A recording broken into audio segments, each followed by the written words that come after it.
The liger is probably the most popular hybrid animal and an incredibly large cat. You won't see them in the wild. People most deliberately breed them. Lions and tigers don't even inhabit the same areas. So, a liger is a mix of a male lion and a female tiger, and they can grow to be very big in a pretty short period of time. They're actually the biggest cats in the world. Hercules, the largest recorded liger, is a real example of that. 922 pounds and 10.8 feet long. Imagine taking him for a walk. Ligers are mostly way bigger than either of their parents. In most cases, they behave and look more like lions than tigers.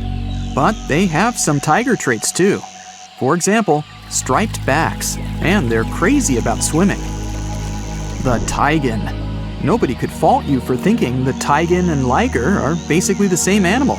I mean, they're both a combination of tigers and lions. But a taigen comes from a crossbreeding of a male tiger and a female lion. They're usually smaller than their parents, and definitely much smaller than their giant, could you call them siblings? In most cases, they inherit charming looks from their tiger fathers, but they get some interesting traits from their mother's side too. For example, love for socialization and the ability to roar. Hands down, one of the rarest hybrid animals in the world are wolfins. These fellas are a mashup of a female bottlenose dolphin and a male false killer whale. Its name might make you think differently, but a false killer whale belongs to the dolphin family. They're not even related to killer whales. Wolfins are such an interesting 50-50 mix and balance of their parents. They have dark gray skin, the perfect blend of a black false killer whale and light gray dolphin skin. Dolphins have anywhere between 80 and 100 teeth. False killer whales have 44, and their hybrid young is halfway, with 66 teeth in total. What would it look like if algae and a slug paired? No need to imagine. You have a green sea slug to check the result. It lives in salt marshes in Canada and New England, and it's possibly the weirdest hybrid creature you'll see in this video, and in general. Part plant, part animal.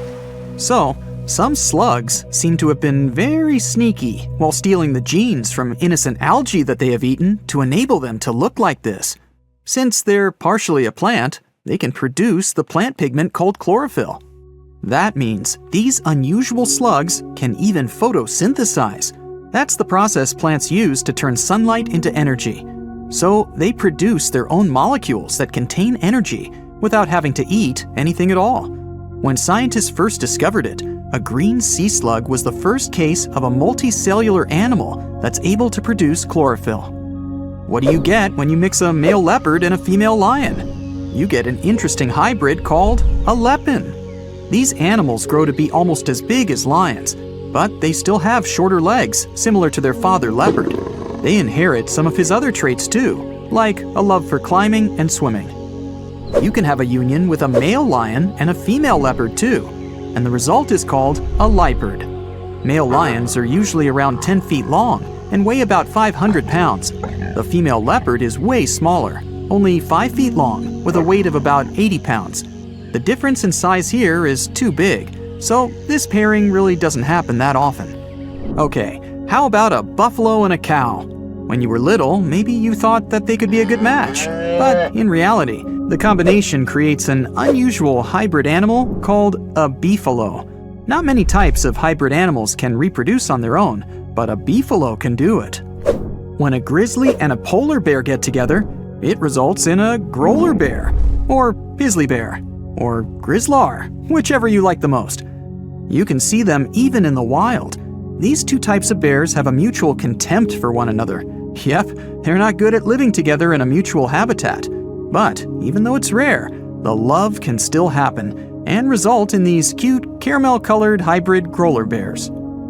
In most cases, they'll be a bit smaller than polar bears, on average 60 inches tall at the shoulder, and approximate weight 1,000 pounds. But they're well equipped for surviving in warmer climates, thanks to the genes they got from their grizzly family side.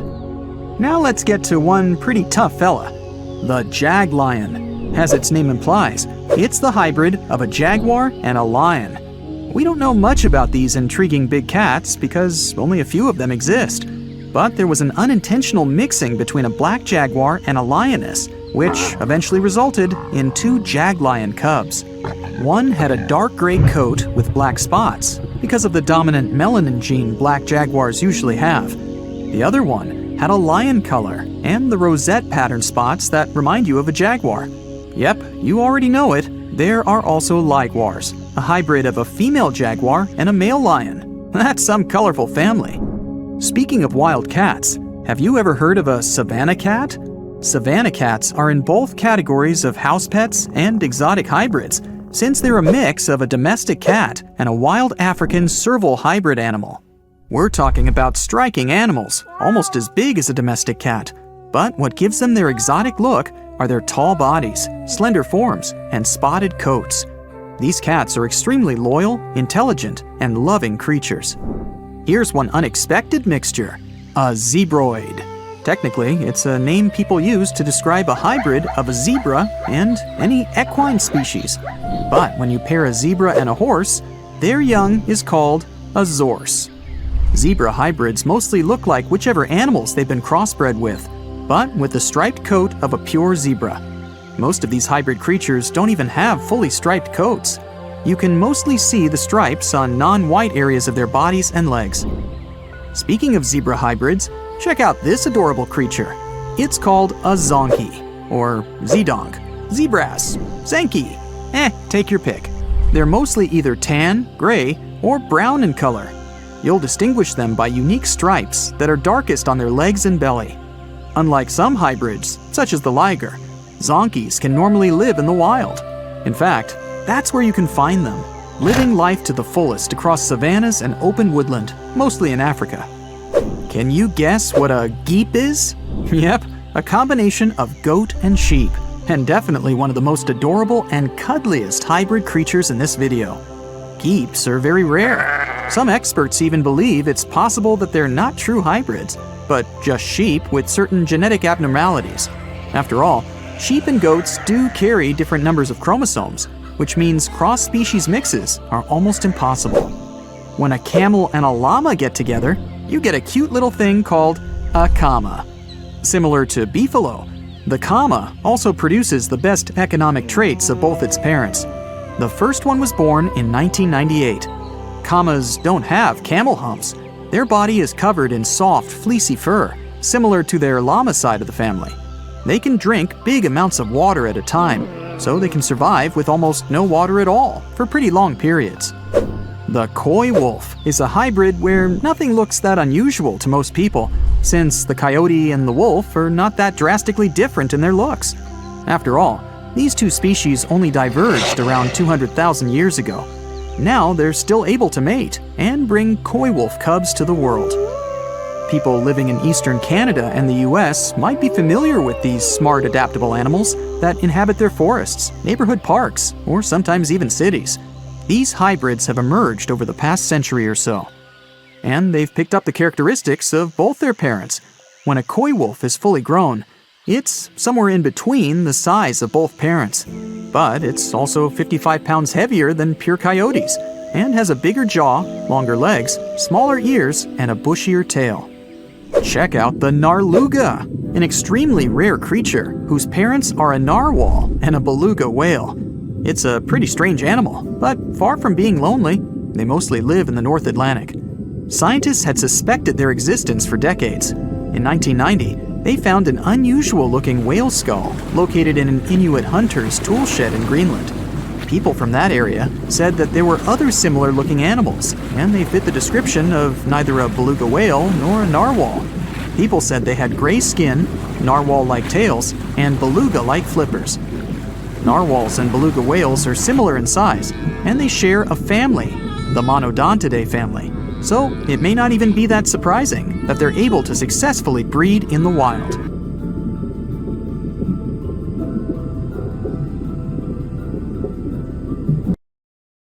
Scientists have finally solved the Loch Ness Monster mystery. Here's the spoiler, you ready? It's not a real monster. It's probably a dinosaur that survived through the ages, or just a bunch of debris floating on the water. Thanks to many findings on the Loch Ness creature, we have proof of another story to tell you. It was 1933 when a man named George Spicer and his wife were driving along the shores of Loch Ness. That's when they saw something massive with a long neck moving across the road. It looked like a creature straight out of the prehistoric era, a dinosaur-like beast unlike anything they'd ever seen. That was the moment that Loch Ness Monster theories started spreading around like wildfire. One of the most famous Loch Ness Monster sightings came just a year later, in 1934, when a man took a photograph that became the most well-known image of Nessie. That's the nickname she was given. She?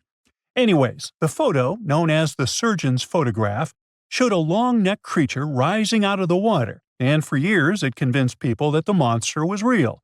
But years later, the truth came out. One of the men who helped take the photo confessed it was all a hoax. The photo had been staged after all. When the photo was published, it had been significantly cropped. This made the animal in the picture look much bigger than in real life, fueling the theories that the Loch Ness Monster did in fact exist. In the 1960s, one of the first big scientific attempts to investigate the mystery of the Loch Ness Monster happened. A research team took sonar equipment to the lake and spent hours scanning the waters in search of evidence of large creatures. What they found was puzzling. They recorded several objects moving deep in the loch, or lake, with no clear explanation as to what it was. Though the team didn't manage to capture anything definitive, this sighting helped fuel the belief that there was indeed something massive living in Loch Ness. After that, research about the mystery of the Loch Ness Monster kept popping up. In 1972, with the help of underwater photography, some researchers managed to capture strange images, which got people's hopes up for a minute. But the truth is, this early research about the Loch Ness Monster was far from conclusive. Now, of course, not everyone bought into the mystical, magical theories about the Loch Ness Monster. Theory 1, from a professor of zoology at Oxford University, has made it clear that the monster is a biological impossibility. Hey, my pediatrician said that about me, too. Meanwhile, he says that no skeletal remains have ever been found in the region. Plus, no fishermen have ever caught anything resembling the creature in their fishing nets. For him, this works as proof that it simply can't be real. When it comes to the famous photos of the Loch Ness Monster as evidence, well, that's pretty simple. The professor offers a more down-to-earth explanation. He argues that these images are either showing floating debris or birds, like cormorants, which have long necks and often appear to be low in the water. When people refute his suggestion, he takes us back to human psychology and explains that people often make mistakes and misjudge the size of things, especially when they just caught a glimpse of it, and even more so when they are hoping to see something specific. Now, many of those alleged photos depict an animal with a long neck and a small head, which has led some to believe that what they're seeing is a plesiosaur, a giant marine reptile that lived 215 million years ago and disappeared with the dinosaurs. The idea of a plesiosaur surviving all these years is a theory that's been around since the first sightings of the creature. But this researcher isn't buying it. He explains that no plesiosaur fossils have been found in the region dating to anything later than 66 million years ago. The idea of a prehistoric creature still lurking in the waters of Loch Ness just doesn't hold up scientifically. Then there's theory number 2, from a British naturalist who has spent over 50 years investigating the Loch Ness Monster phenomenon. His conclusion is a little less dramatic. He believes that most people who report sightings of long-necked creatures are misidentifying other animals. He suggests people think they are seeing a sea serpent. Reports of sightings from the Loch Ness Monster have been around since the 6th century CE, long before they were distilling Scotch whiskey or other explanations. Early reports of these sea serpents describe large creatures with long snake-like bodies and multiple humps. Some say the creatures were as big as boats, and many swore they saw something swimming in the waters. Many of these early sea serpent sightings may have been misunderstandings or exaggerations of normal animals in the loch, like large fish or even swimming birds. They could have been large eels, which are known to live in Loch Ness. These eels, especially when they're moving, might have given the impression of a long, undulating creature in the water. People who saw these eels from a distance particularly in low light or misty conditions, might have mistaken them for something much more mysterious. Theory number 3 says something else. Nessie is just a series of standing waves. These happen when two boat wakes move in opposite directions, creating a big hump in the water that could look like a creature from a distance. Loch Ness enthusiasts even showed how it works, with footage from Fort Augustus, where a river meets Loch Ness. These enthusiasts had big plans to use drones with infrared cameras and special underwater microphones to search the loch. Now, Loch Ness is massive, stretching around 23 miles long and more than 700 feet deep. So, they thought they needed drones and infrared cameras to put an end to this discussion. But despite everything, they haven't found Nessie. But it's not only the Loch Ness Monster that lacks scientific explanation. There have also been scores of sightings of Yetis and Sasquatches that no one can really explain. Folks have made movies, dreaming of finding the truth about these creatures. But, according to recent research and evidence, it looks unlikely that we'll ever find definitive evidence of their existence. Science says they can explain Sasquatch sightings, and this is how. Biologists who study wildlife using camera traps, which are set up in remote areas to capture images of passing animals, have long attempted to find elusive species. These cameras detect movement and snap pictures, providing invaluable data on the biodiversity of different ecosystems. As camera traps collect more photos over time, the number of species recorded grows. However, after a while, the number plateaus, suggesting that no new species are being detected. While it's impossible to claim 100% certainty, researchers say that after significant camera deployment, it's safe to say the likelihood of discovering new species, especially large ones like Bigfoot or the Yeti, drops significantly. Camera trap studies have been running for years in regions where these creatures are rumored to live, but so far, no conclusive evidence has surfaced. Instead, the supposed proof of Bigfoot or the Yeti often comes from blurry photos or shaky videos taken by individuals who claim to have encountered them. The scientific understanding of biology also makes the existence of Bigfoot highly unlikely. Often described as a great ape, Bigfoot would have had to evolve in North America. However, great apes evolved in Africa, and the only great ape to make it to the Americas is Homo sapiens, whose ancestors crossed the Bering Strait only about 16,000 years ago. This is far too short a time for a new species like Bigfoot to have evolved.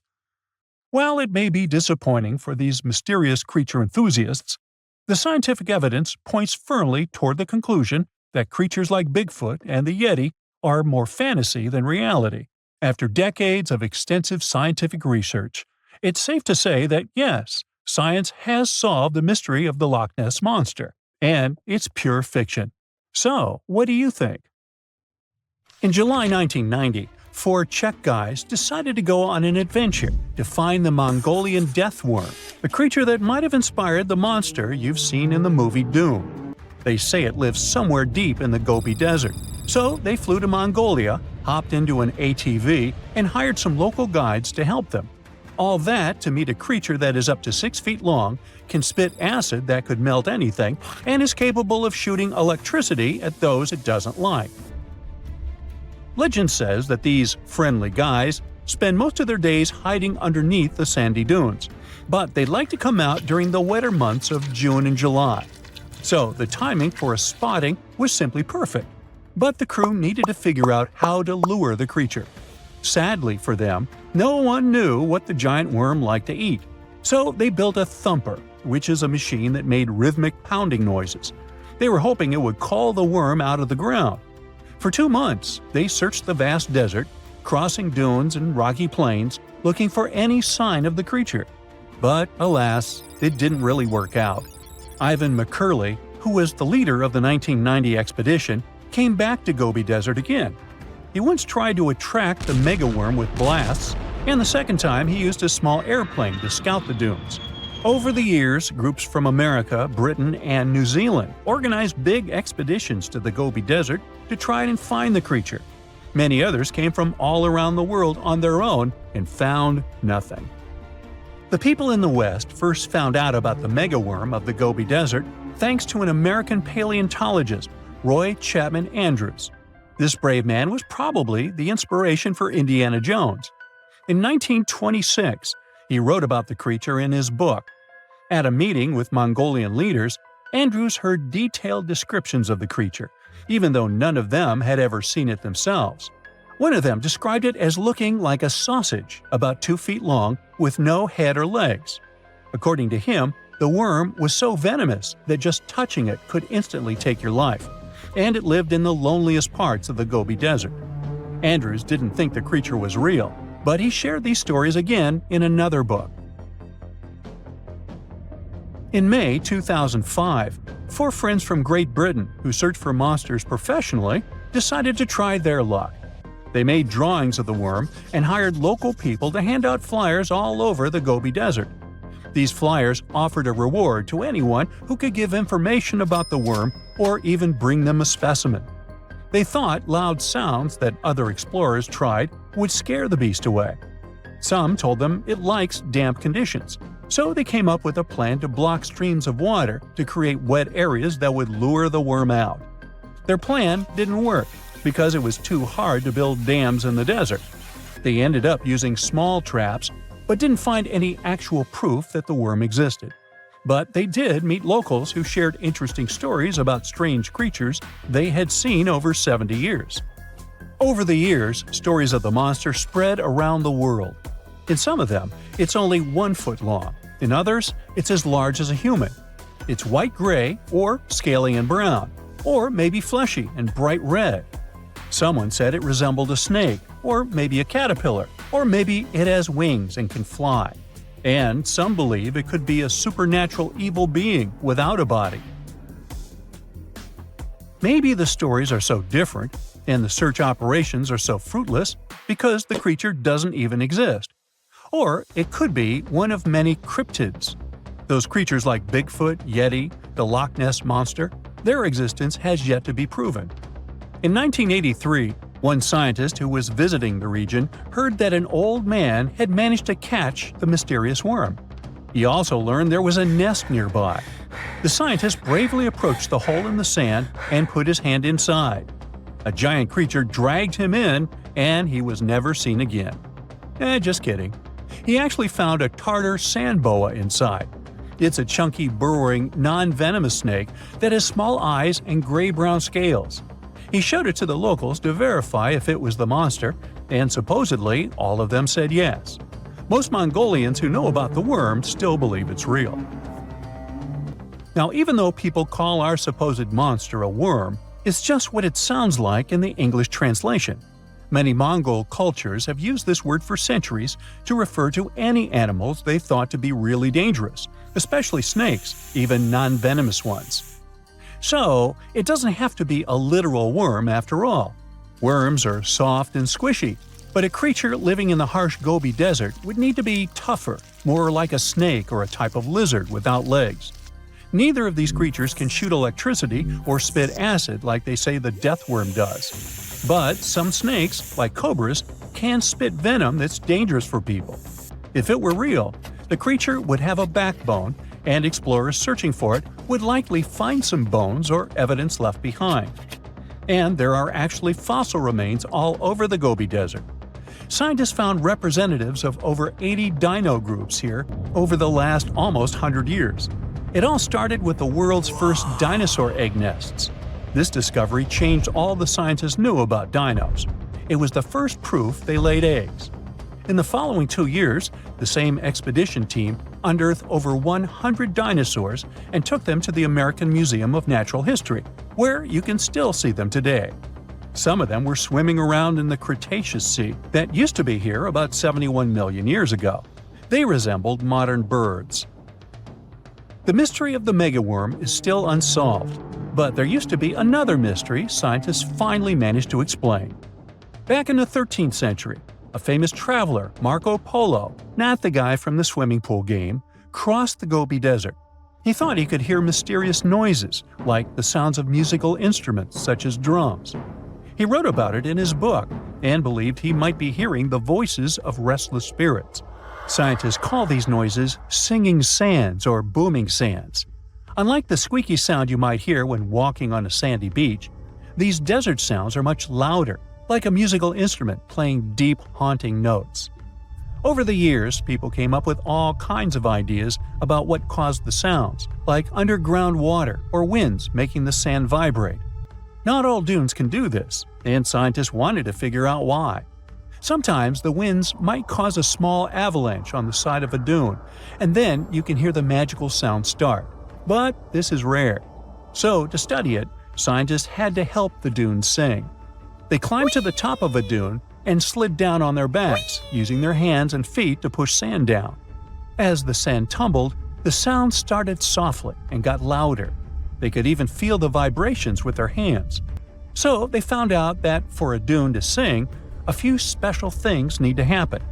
The grains of sand must be the right shape. The dune has to be big, and the sand must be very dry, so no singing after it rains. Inside the dune, there's a hard layer of packed sand that acts like a giant speaker. This layer bounces the sound waves back and forth, makes the noise louder and louder, and creates a haunting melody that can fill the desert air. In other words, the dunes can play tunes. Yeah, sorry, I couldn't help myself with that one. The Loch Ness Monster is actually not from Scotland. Turns out, this real-life creature lived in the freezing waters of Antarctica about 70 million years ago. In 2019, researchers discovered fossils of a huge, prehistoric marine reptile that looked a lot like what people described as Nessie. This beast was terrifying, measuring up to 36 feet long with a massive giraffe-like neck. It also weighed around 15 tons, which is about the size of 3 elephants. Next up on our list of huge animals is a penguin. I know penguins aren't exactly what you'd call big, but scientists have just found what they think might be the biggest penguin ever, the Kumimamu fordyce. It's believed that these giant birds were hanging around New Zealand about 55 million years ago, and they were huge, weighing over 330 pounds. That's about 5 times the size of the emperor penguins, which are considered the largest penguins alive today. Now, let's move on from massive creatures to something much smaller. Meet B. manfredschmidti, a great ape that lived around 12 million years ago in what is now Germany. This creature is very special, as it's the tiniest great ape ever discovered. And when I say tiny, I really mean it. These ancient animals only weighed about 22 pounds. They were basically no bigger than a super chunky cat. If you think small creatures aren't scary, wait until you meet the electric blue tarantula. This newly discovered species from Thailand's mangroves has an almost otherworldly electric blue color. Its vibrant hue doesn't come from pigment, it is actually caused by the unique structure of its hair, which reflects blue light, making it look like an extraterrestrial being. We're going even further now, diving into the freezing pitch-black depths. At around 2,000 feet deep in the Andaman Sea, scientists found a new species of ghost shark, which they named Chimera supape. Their appearance is straight out of a horror movie. They have sleek, pale bodies, frills that look like feathers, and large, creepy eyes. These ghost sharks aren't actually sharks, but they are related, having diverged from their cousins about 400 million years ago. The good news is they're not too scary since they're only a bit bigger than a shoebox.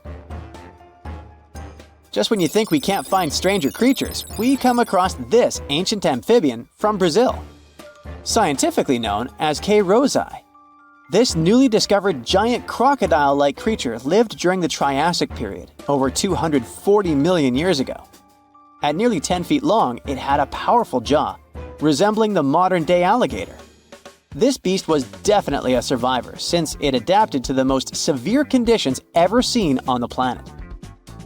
Last year, scientists were tracking the dense Amazon rainforest at night when they found some quirky orange spiders that looked like they were wearing black boots.